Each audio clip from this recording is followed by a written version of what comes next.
Baiklah, perkenalkan nama saya Mizeki Halawa dari kelas I semester 2 dengan nomor NPM 1910100102. Saya akan mempresentasikan tentang badan usaha. Bentuk usaha badan hukum. A. Karakteristik badan hukum. 1. Memiliki kekayaan sendiri. 2. Anggaran dasar disahkan oleh menteri. 3. Diwakili oleh pengurus. B. Perseroan terbatas atau PT. 1. Pengaturannya. Pengaturan tentang PT diatur dalam Undang-Undang Nomor 1 Tahun 1995, sekarang Undang-Undang Nomor 40 Tahun 2007, yang mencabut ketentuan pasal 36 sampai 56 KUHD tentang PT. Undang-Undang Nomor 40 Tahun 2007 terdiri dari 14 bab dan 161 pasal dan mulai berlaku pada tanggal diundangkan. 2. Pengertian perseroan terbatas atau PT. Istilah perseroan menunjuk kepada cara menentukan modal, yaitu terbagi dalam saham, dan istilah terbatas menunjuk kepada batas tanggung jawab pemegang saham. Unsur-unsur badan hukum. Sebagai badan hukum, perseroan harus memenuhi unsur-unsur badan hukum seperti yang ditentukan dalam Undang-Undang Nomor 40 Tahun 2007, yaitu A. Organisasi yang teratur. B. Kekayaan sendiri. C. Melakukan hubungan hukum sendiri. D. Mempunyai tujuan sendiri. E. Memenuhi persyaratan undang-undang. 3. Cara mendirikan perseroan. Untuk mendirikan suatu perseroan perlu dipenuhi syarat dan prosedur yang telah ditentukan oleh Undang-Undang Perseroan, yaitu 1. Syarat-syarat pendirian PT. A. Didirikan oleh 2 orang atau lebih, pasal 7 ayat 1 Undang-Undang Nomor 40 Tahun 2007. B. Didirikan dengan akta otentik, pasal 7 ayat 1 Undang-Undang Nomor 40 Tahun 2007. C. Modal dasar perseroan, pasal 32 Undang-Undang Nomor 40 Tahun 2007. Modal perseroan paling sedikit 50 juta. 2. Prosedur pendirian PT. A. Pembuatan akta pendirian di hadapan notaris. B. Pengesahan oleh Menteri Hukum dan HAM. C. Pendaftaran perseroan. D. Pengumuman dalam tambahan berita negara.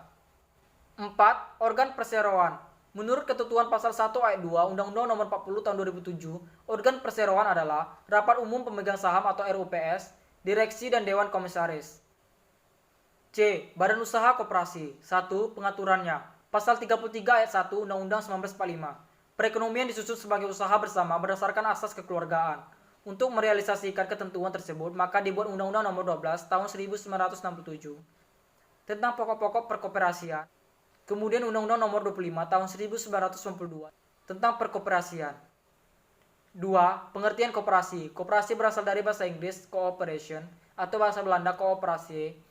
Artinya, kerjasama yang terjadi antara beberapa orang untuk mencapai tujuan yang sulit dicapai secara perseorangan. Tujuan yang sama itu adalah kepentingan ekonomi berupa peningkatan kesejahteraan bersama. 3. Asas tujuan dan fungsi koperasi. Pasal 2 Undang-Undang Nomor 25 Tahun 1992 tentang perkoperasian menyatakan koperasi berlandaskan Pancasila dan Undang-Undang Dasar 1945 berdasarkan asas kekeluargaan.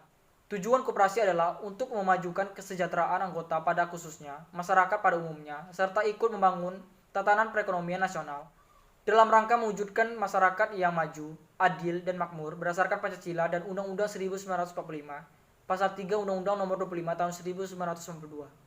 Fungsi koperasi adalah A. Membangun, mengembangkan potensi dan kemampuan ekonomi anggota khususnya dan masyarakat umumnya untuk meningkatkan kesejahteraan ekonomi dan sosialnya. B. Berperan serta secara aktif dalam upaya mempertinggi kualitas kehidupan manusia dan masyarakat. C. Memperkokoh perekonomian rakyat sebagai dasar kekuatan dan ketahanan perekonomian nasional dengan koperasi sebagai soko gurunya. D. Berusaha untuk mewujudkan dan mengembangkan perekonomian nasional yang merupakan usaha bersama berdasarkan asas kekeluargaan. 4. Cara mendirikan koperasi. Cara mendirikan koperasi diatur dalam pasal 6-14 Undang-Undang Nomor 25 Tahun 1992, yaitu A. Rapat pembentukan koperasi. Sekurang-kurangnya 20 orang pendiri mengadakan rapat pembentukan koperasi.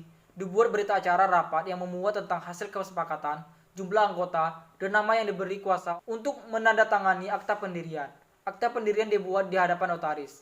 B. Surat permohonan pengesahan. Para pendiri mengajukan surat permohonan pengesahan pendirian koperasi yang dilampiri dengan akta pendirian yang dibuat di hadapan notaris dan petikan berita acara rapat kepada pejabat yang diangkat oleh dari Menteri Koperasi. C. Pengesahan dan pendaftaran akta pendirian. Pengesahan akta pendirian diberikan dalam jangka waktu paling lama 3 bulan setelah diterima permintaan pengesahan. Akta pendirian yang telah disahkan itu didaftarkan dalam buku daftar umum yang disediakan untuk keperluan itu di kantor pejabat dengan dibubuhi tanggal dan nomor pendaftaran serta tanda tangan pengesahan pejabat. Tanggal pengesahan akta pendirian berlaku sebagai tanggal resmi berdirinya koperasi dan berbadan hukum. D. Pengiriman akta pendirian kepada pendiri. Akta pendirian yang bermaterai dikirimkan kepada para pendiri untuk dipergunakan sebagaimana mestinya. Sedangkan akta pendirian yang tidak bermaterai disimpan di kantor pejabat. E. Pengumuman dalam berita negara. Setiap akta pendirian yang sudah disahkan diumumkan oleh pejabat dengan menempatkannya dalam berita negara. 5. Organisasi dan bidang usaha koperasi. Ada 2 jenis organisasi koperasi yaitu A. Koperasi primer dibentuk oleh skor kurangnya 20 orang. B. Koperasi sekunder dibentuk oleh skor kurangnya 3 koperasi. Bidang usaha koperasi. A. Koperasi produksi. B. Koperasi konsumsi. C. Koperasi kredit. D. Koperasi jasa. 6. Perangkat organisasi koperasi. A. Rapat anggota. B. Pengurus koperasi. C. Pengawas koperasi. 7. Modal koperasi. Modal sendiri, modal pinjaman, dan modal penyertaan. Modal sendiri, simpanan pokok, simpanan wajib, dana cadangan, dan hibah. Modal pinjaman, anggota koperasi, koperasi lain, bank dan lembaga keuangan lainnya, sumbangan lain yang sah. Modal penyertaan dari pemerintah atau masyarakat, badan usaha dan badan-badan lainnya. 8. Pembubaran koperasi. Berdasarkan keputusan rapat anggota, keputusan tersebut diberitahukan secara tertulis oleh kuasa rapat anggota kepada semua kreditur dan pemerintah. B. Keputusan pemerintah. Pembubaran dapat dilakukan karena 1. Terdapat bukti bahwa koperasi yang bersangkutan tidak memenuhi ketentuan undang-undang koperasi. 2. Kegiatannya bertentangan dengan ketertiban umum dan atau kesusilaan. 3. Kelangsungan hidupnya tidak dapat diharapkan lagi. Demikianlah hasil presentasi saya mengenai badan usaha. Lebih dan kurang saya mohon maaf dan terima kasih atas perhatiannya.